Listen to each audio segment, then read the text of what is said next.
ભારતીય સેનાએ 5 ઓક્ટોબરથી શરૂ થનારા સશસ્ત્ર સૈન્ય સમારોહ માટે છત્તીસગઢના રાયપુરમાં સંપૂર્ણ ડ્રેસ રિહર્સલ કર્યું। આ સમારોહમાં ભારતીય સેનાના વિવિધ દળો જેમ કે infantry, armoured core, artillery, aviation અને અન્ય દળો ભાગ લેશે। આ રિહર્સલ દરમિયાન સૈનિકોએ તેમની કૌશલ્ય અને તાલીમનું પ્રદર્શન કર્યું, જેમાં પરેડ, માર્ચ પાસ્ટ અને વિવિધ યુદ્ધ કૌશલ્યનો સમાવેશ થાય છે। આ સમારોહનો મુખ્ય ઉદ્દેશ્ય દેશના નાગરિકોને સેનાની શક્તિ અને તૈયારી વિશે જાગૃત કરવો છે।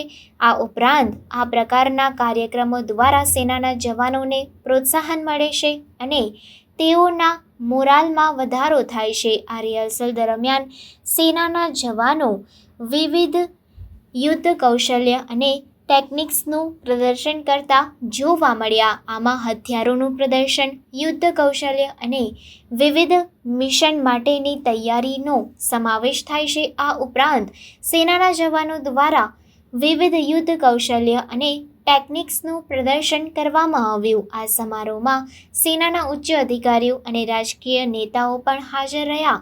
તેમણે સેનાના જવાનોને પ્રોત્સાહન આપ્યું અને તેમની મહેનત અને સમર્પણની પ્રશંસા કરી। આ પ્રકારના કાર્યક્રમો દ્વારા દેશના નાગરિકોને સેનાની શક્તિ અને તૈયારી વિશે જાગૃત કરવું અને સેનાના જવાનોને પ્રોત્સાહન આપવું એ મુખ્ય ઉદ્દેશ્ય છે। આ સમારોહમાં સેનાના જવાનો દ્વારા વિવિધ યુદ્ધ કૌશલ્ય અને ટેકનિક્સનું પ્રદર્શન કરવામાં આવ્યું। આમાં હથિયારોની પ્રદર્શન, યુદ્ધ કૌશલ્ય અને વિવિધ મિશન માટેની તૈયારીનો સમાવેશ થાય છે। આ રિહર્સલ દરમિયાન સેનાના જવાનોને વિવિધ યુદ્ધ કૌશલ્ય અને ટેકનિક્સનું પ્રદર્શન કરતા જોવા મળ્યા। આમાં હથિયારોની પ્રદર્શન, યુદ્ધ કૌશલ્ય અને વિવિધ મિશન માટેની તૈયારીનો સમાવેશ થાય છે।